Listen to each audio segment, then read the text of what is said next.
Hi, I'm Holly Richardson, and I am joined today by Michelle Mumford. again, and the two of us are presenting On Point, which is sponsored by Sutherland Institute. So welcome, Michelle. It's good to be here. Thanks. Yeah. So the session started a week and a few days ago. What's your take on the first 9 days maybe of the session? I think it's hard to, you got to move, you got to do the pomp and circumstance first and get it over with. And of course, there was, time that needed to be spent on tributes to Speaker Lockhart. And, I didn't realize how Speaker Hughes would be affected by her loss. I started a new job a year and a half ago. I constantly was going to my predecessor and asking him, what about this and what about this? To not have that kind of resource, to not know, I'm sure, she had staff and, they knew what was going on, but to not be able to talk to that person that was in that job that knows exactly how it feels and to be in those same shoes, that would be really hard. Yeah, and they were friends, and it was, losing Becky Lockhart was something that affected me as it affected many people across the state. Right. But she was a friend, she's a mentor, she touched a lot of lives, and one of the things that I already knew it about her, but I've known it more since she passed away and people have shared memories, is how much, number one, she liked policy, and she would dig into the policy stuff. She didn't turf it to her staff. She did have staff. Right. But she didn't turf policy issues to them. She did the research herself. She came to the conclusions herself. Right. She didn't say, go write me up a briefing sheet. And I'll she see did how it herself. Right. Yeah. So she was really solid that way. And the other way is that she was so grounded in her faith, right? That it was such a, it wasn't an addition to her life. It was her life, and how much time she spent with, trying to make sure that she lived her life in accordance with what she believed. And I think that's the sign of a truly a person with integrity, because her public persona and her private persona, she tried to have it be the same. Which is why all the recollections include this, tribute to her kindness and her caring. That personal touch. Yeah. Right. Yeah, in fact, I saw her husband, Stan, the other day made a comment about somebody's libertarian tendencies and push back against the federal government, but if you combined it with a giant dose of compassion, then you would have Becky Lockhart. Right. That's awesome. And she wasn't ashamed of that, so that part was really great. So yeah, Speaker Hughes doesn't have Becky to turn to. Right. She was going to be the one to swear him in and pass the gavel, and that changed, of course, But yeah, as it should, they spent a fair amount of time honoring her on the House, and the Speaker and the Governor and his State of the State did as well. And now the committee meetings are in full swing. Yep. And the budget. So the difference now, starting last year, is that each budget item is now reviewed. Is that what was the difference from the year before? They've kind of changed this year. So this year they're asking agencies to come back with 98% of their budget spent, and not 100%. So they're asking them, as a baseline. So instead of zero-based budgeting, it's 98% based budgeting. Right. And so that's just the basic request to cut. Yeah. To make and it's not even, I don't even know for sure if they're going to cut, but they want everybody to be able to show where they could trim 2% of their budget if they had to. Right. So I think they addressed that. People have addressed it several times over the last few days of the session, just saying that they want that even though revenues are up right now, we're still refilling our rainy day fund, and we know that economic times are cyclical, and so they want to be prepared for the next downturn. So they don't want everybody to get complacent with where they are monetarily, and look at where they can cut if they needed to. Right. So they're going to start. I think they've done their base budgeting, and they're going to start on additional requests, new money requests coming up. I think probably very soon, maybe even tomorrow. And so agencies will go back and say, okay, now we gave you our 98% request. We want to be able to add some new money this year, and this is where we want it. Right. Yeah. So it's fun to watch those committee hearings, the Twitter reports and media accounts of what's going on. Only because we're junkies. Well, that's true. That's true. But yeah, it is fun. It is fun. And it's really interesting, and it's really accessible. That's one of the things I love about the Utah legislature, and I think we're one of the best in the nation for making it really accessible to everybody. So I do have a day job. We are number one, aren't we? I think we are, or an online, some kind of an online bill. Yeah, so it's very easy to find information. It's very easy to track the committee hearings. It's very easy to follow floor time. As I was saying, I have a day job, but I'm still able to listen. Right. I'm able to listen to committees. I'm able, if I needed to send emails to the legislators. You know how that works. And, Yeah. And still feel like I can keep a finger on what's going on and still do work off the Hill. Right, right. What are some of the issues that you thought were surprising or? I haven't found any surprises yet, but there's always something. Right. There's always something every session. There are a bunch of bills actually that I'm following. So a week and a half ago, people asked me what I was following. I said nothing. Now it's like 10 bills. So there are some breastfeeding bills. There's a midwife bill. There's a bill. I was on the Hill this morning. It has to do with a Medicaid waiver for families who have children with complex medical needs. Right. There's another licensing bill. And that bill affects families who don't receive Medicaid That's right. themselves, but their kids' That's right. expenses are That's basically bankrupting the families. Right, that's right. And so this morning I was on the Hill and spoke about my daughter, Angelia. She was born severely disabled. We adopted her knowing that she was a complex medically needy child. Mm-hmm. She had a shunt placed when she was 3 months old. She had a G-tube placed in her stomach for feeding when she was 3 years old. Mm-hmm. She had seizure disorder. She was blind. But we just loved her to death. I mean, we just held her every second of the day. Yeah, and because we knew our time was limited. But as it turned out, she passed away 4 years ago today, actually, and it was 3 days after I was sworn in as a representative. That's right, I remember. It was a really rough week. Couldn't imagine. Yeah, so I talked about her because our family wasn't bankrupted by her care. She was expensive, but we also had medical insurance that paid for most of it. So out of pocket, we were probably $6,000 to $8,000 a year for her, even though her care was much more expensive than that. Still a lot. Yes, it is still a lot, but for some families, they're looking at that much every month. Right. That their insurance is not covering if they have insurance. And so some families are being forced to make very, very difficult decisions like, should the primary breadwinner quit their job so that everybody in the family qualifies for Medicaid and other services? What a disincentive. It's a disincentive, right? And so there have even been families, unfortunately, who have chosen to divorce not because they had no longer had a marriage relationship, but because financially the mother with the children and no husband would then qualify for Medicaid and their child would get the coverage that they needed. So there's marriage policy in there as well. Yeah, and Utah, we pride ourselves on being very family friendly. We pride ourselves on the safety net for those and serving those who are the least of these, among us. And I think these kids qualify. It's not every child with disabilities. It is kids with some really severe issues. And it would be not for the whole family, but for that individual child. But what the bill proposes is that the state of Utah, the Department of Health, go to Washington, D.C. and request a waiver from the federal government to put them on the state Medicaid program. Interesting. So federal government, I don't know about that part. But the rest of it, I think it's a great idea. And so I was on the Hill speaking to that today. Good. Good. And that brings up the Medicaid issue of just, there's an article this morning that said despite the governor and the legislature being the same party, they still seem to be on different sides of Healthy Utah Plan. Yeah, that seems to be the case. And, what do you think will happen? I think there'll be a mix. I think that the legislature will come up with something.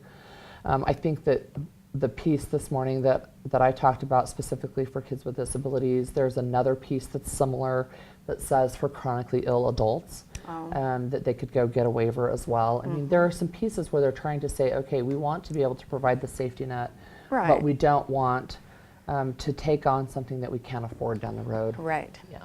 So do you think a lot of it will be a hybrid of how much, of a Healthy Utah Plan and then individual fixes in these different bills? Potentially, and I'm not in the backroom discussions on that, but I know that Representative Dunnigan has been working on it for a long time. Representative Sampay, who's actually now the chair of Executive Appropriations on the House side. That's right. That they're working on those issues, and they're trying to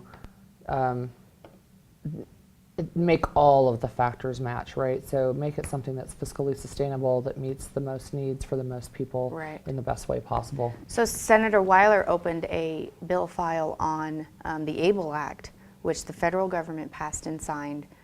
President Obama signed it in December.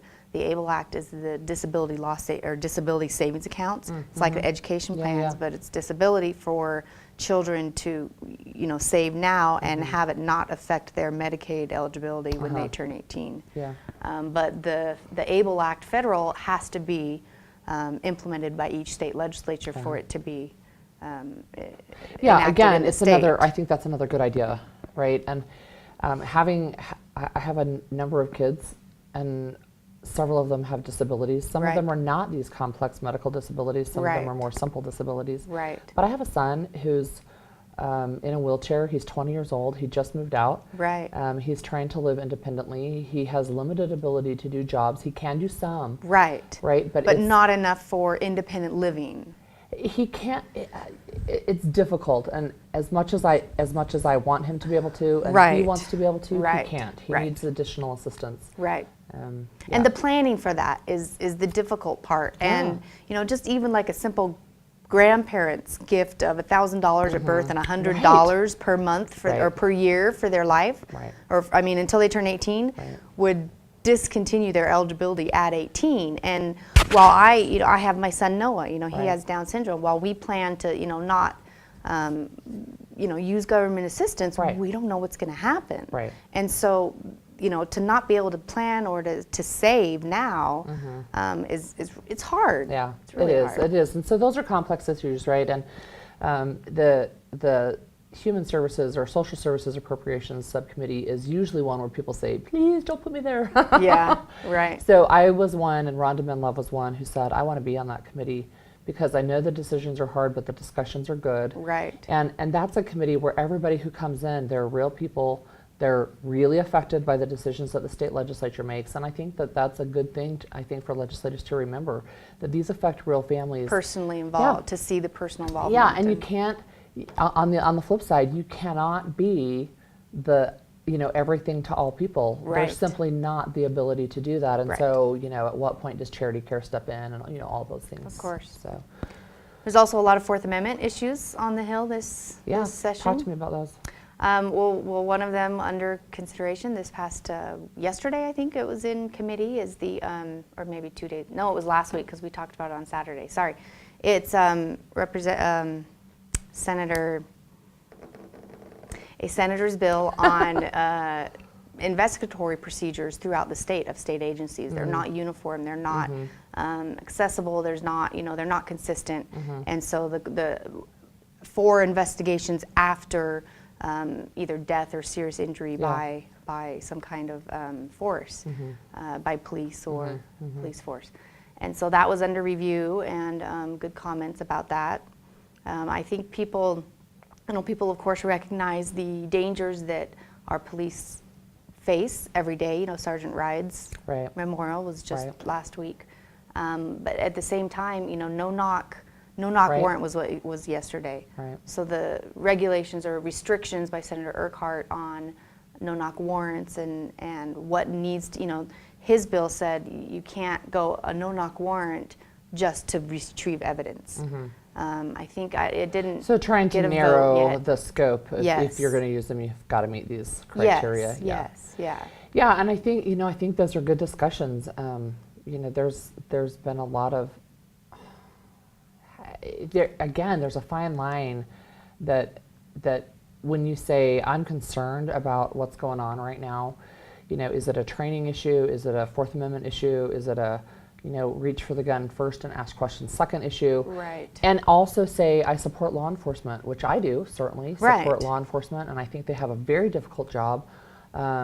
Every law enforcement officer has a story that's similar to Corey Ride's, right? Where they're ambushed, or they pull someone over for a traffic stop, and they come out with a gun. And it's not routine, right? It's not routine, right? So I think we need to be careful. I think one of the things that has concerned me is there has seemed to be some real vitriol aimed at police officers, and I think that is misplaced, and it's unfortunate. It is. But so some of these things can help.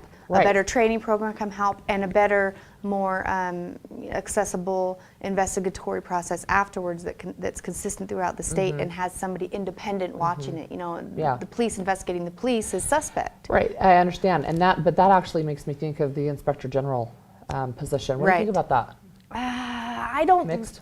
Yeah, I'm mixed. I respect the people who put it forward, and I see the need for it, but I guess I just see that's the job of the Attorney General and the governor, and they're accountable to the people. And so who's the Inspector General accountable to, and what actual power would he have if he finds something's wrong? Does he have prosecutorial power, or does he then have to go to the AGs and say, and the AG then still gets to decide whether to go after something they found or not?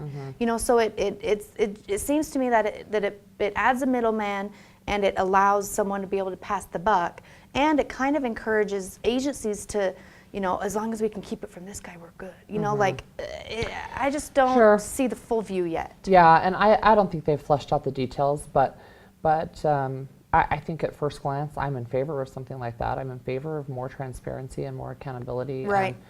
And I understand what you're saying is the downsides, but I also, I think Senator Henderson is an awesome choice and has been very pro-transparency. Right. Well, and her McCall. bills last year were, they've been lauded throughout the nation. Yeah, and for government transparency. Yeah, and I think this is another move in that direction. So because there's no language, because there's no specific thing, we can't comment in specifics. But I think generally, I think it's a good idea, and I think one of the reasons potentially to say it's not in the AG's office is because of what happened with the previous AG, right? We didn't know that you had to have a check on the AG, right, until some other events occurred.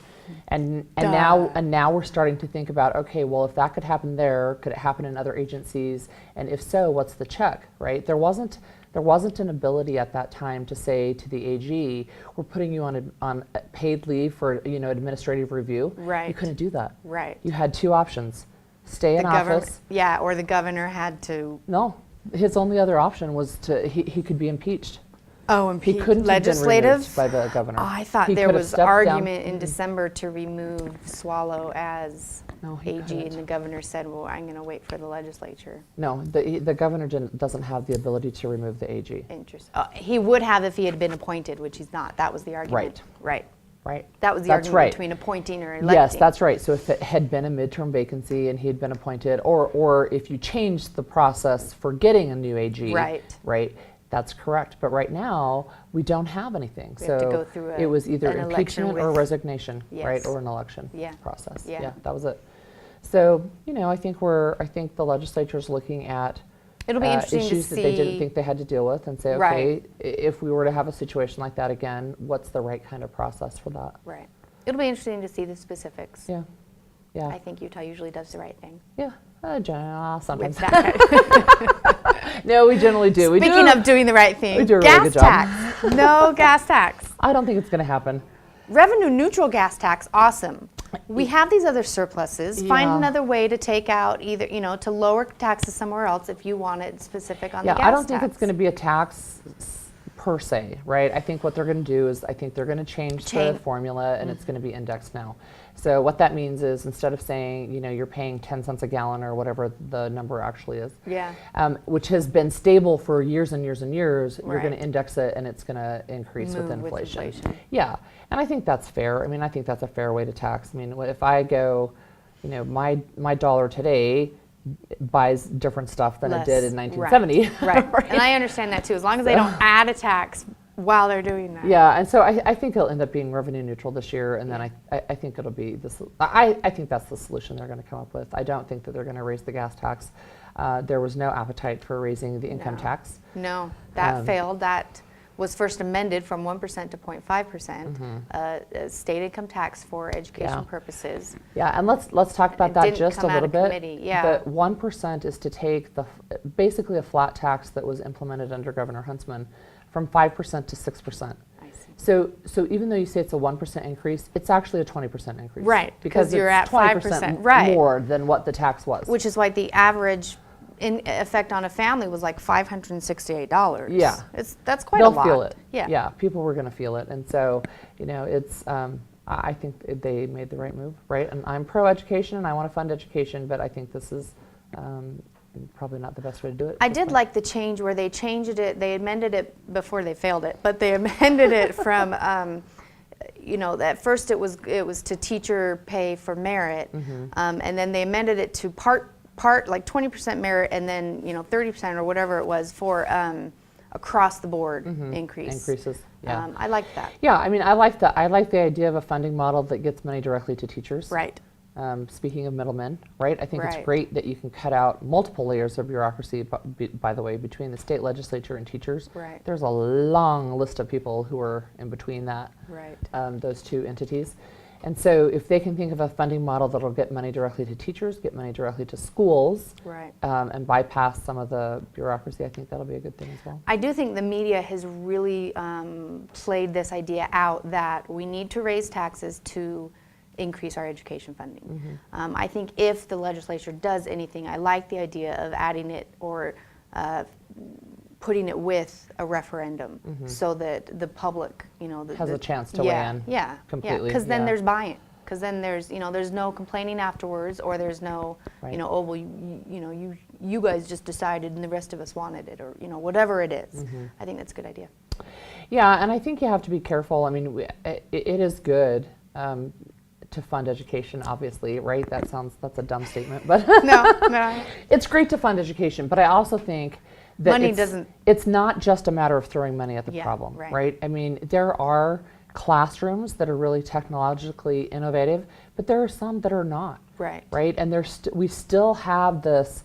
Go to school 180 days a year, put your butt in the chair. If your butt's not in the chair, we may call your parents. You may be considered truant, even if you have an A, Right. even if you have a 4.0. That reminds me, my daughter's junior high called, even though I signed her out for 2 periods because she was sick. I have to call and get it all excused. And I understand the tracking, but I think I would really, me personally, if I were queen of the world, which I'm not, but if I were, You're close. I'd really like to see some more innovation, right? It's Right. that disruptive innovation stuff. It's a 17th century model Right. to go to a schoolhouse and sit down and do schoolworks on tablets, which is Right. actually what they were called in Right. the 1700s because That's they, right. But that's, I think there's some teachers who have great innovation. I talked to principals in my area. Most of them were kind of resistant to the idea of heavy technology, but there was a younger principal of an elementary school, and he's like, I am ready today. Yeah. These kids, they're ready, we're ready, our teachers Right. are ready. Right. Gimme, I'm ready for that, but the other ones weren't quite ready. I think there's a bill coming. It's named in honor of Becky Lockhart for the tablets.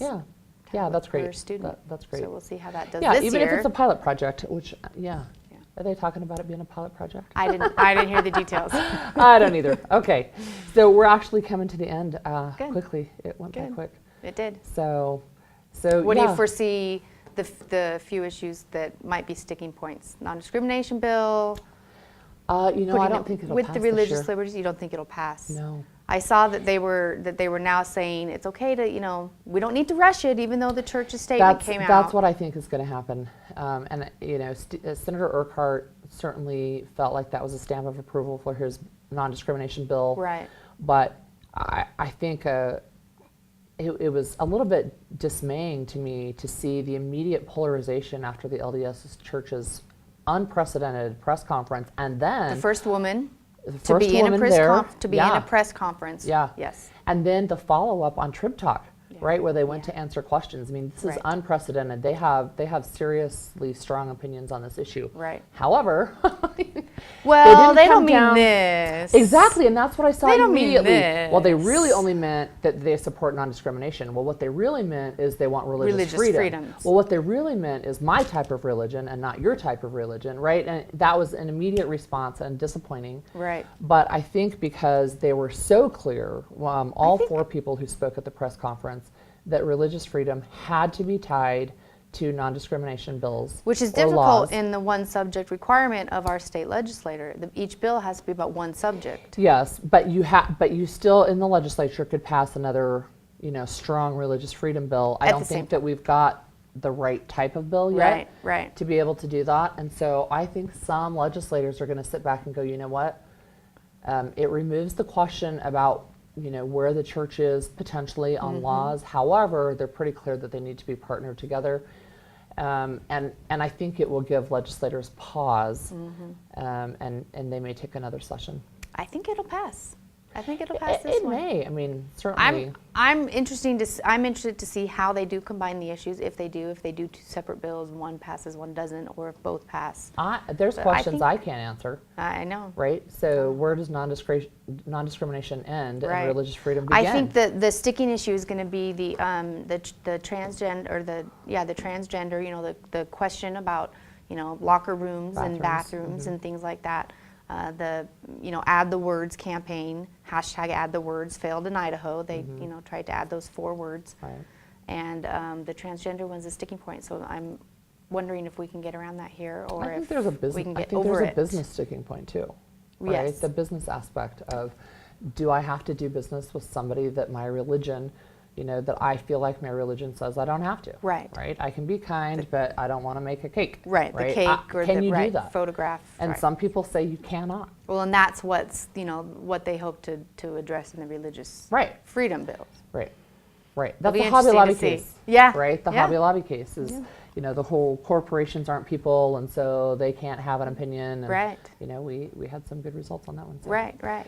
Anyway, thanks for joining me, Michelle. Good to be here. Yeah. We'll have some more next time. Good Yeah, conversation. we'll have some wrap up additional stuff on the Utah legislature probably next week. Great.